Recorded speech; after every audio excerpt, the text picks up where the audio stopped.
Hupa Brajdič je umetniški kolektiv, ki s projektom Čarovniški blues spreminja arhetip čarovnice. Gre za žensko, ki čuti naravo, ki si prepusti neki divjosti v sebi, ki je emancipirana oziroma hoče postati, ki jo zanima življenje ali pa razmišljanja izven nekih okvirov, v katere je bila vzgojena. Švignejo v zrak, vse se zjasni. Ta plamen poguma, ta moč, to si ti. Ki jo zanimajo skrivnosti, ki išče eno notranjo moč, pa ki seveda se zanima za magijo, ki čuti ta klic. Čaramo se, svet vrti, glasba, ples in tri kosti, hop na metlo stegni dlan, bomo čarali vsi. Čaramo se, svet vrti, glasba, ples in tri kosti, hop na metlo stegni dlan, bomo čarali vsi. Ženske so se veliko zatirale z zgodovino, pač patriarhat jih je zatiral, tudi pod obtožbami čarovništva.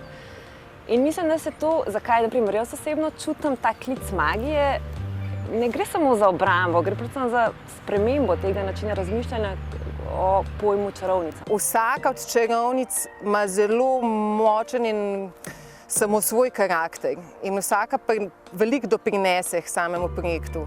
Nekaj zelo čarobnega se zgodi, ko so samo ženske na kupu. Leta 2017 so prvič prišle v javnost s čarovniško povorko po ljubljanskih ulicah. In se mi zdi, da mogoče, da ta skupnost nam daje zelo veliko moč in tudi, kar mi ponudimo v naših predstavah, predstaviti otrokom, med drugim, ki jim podajamo neka orodja, je tudi to, skupnost je pomembna. Skupina je sodelovala že na številnih festivalih, med drugim na Pikinem festivalu, na festivalu Floating Castle, na festivalu Junij v Ljubljani in mnogih drugih. Na zelenem hribu hišica stoji, ena slepa kura sama tam živi. Mislim, meni se zdi, da je ful fajn, da se take stvari dogajajo, da pač tudi te ljudje, ki se počutijo malo nelagodno, kadar gledajo kaj takega, da mogoče zaznajo, da je to nekaj pri njih in da je čisto fajn se odpreti vsemu temu, da nič ni čuden, kar se pač mimo njih sprehaja, da v bistvu, da ratejo ljudje malo bolj odprti tako, do vseh teh dogodkov, ki so malo drugačni. Naši projekti so bili na začetku, niso bile predstave, bile so neke vrste intervencije. Potem je postala ta predstava Magični uroki, ki smo jo zdaj veliko igrali tudi po teh otroških festivalih, pa tudi na festivalih sploh.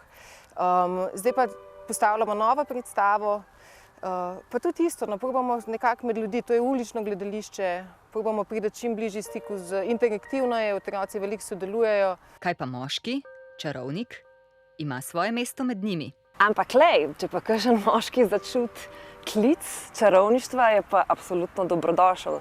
Predstavljajo se kot zgodbarka, sanjalka, ukanarka, ognjenka, zeliščarka, spremembnica, klovnesa in mnoge druge.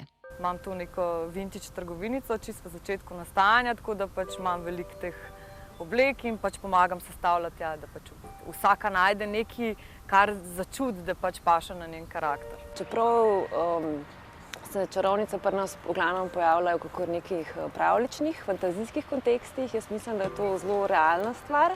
Ja, čarovnice so imele in še zdaj enako imajo svojo pomembno misijo. Z magijo naprej!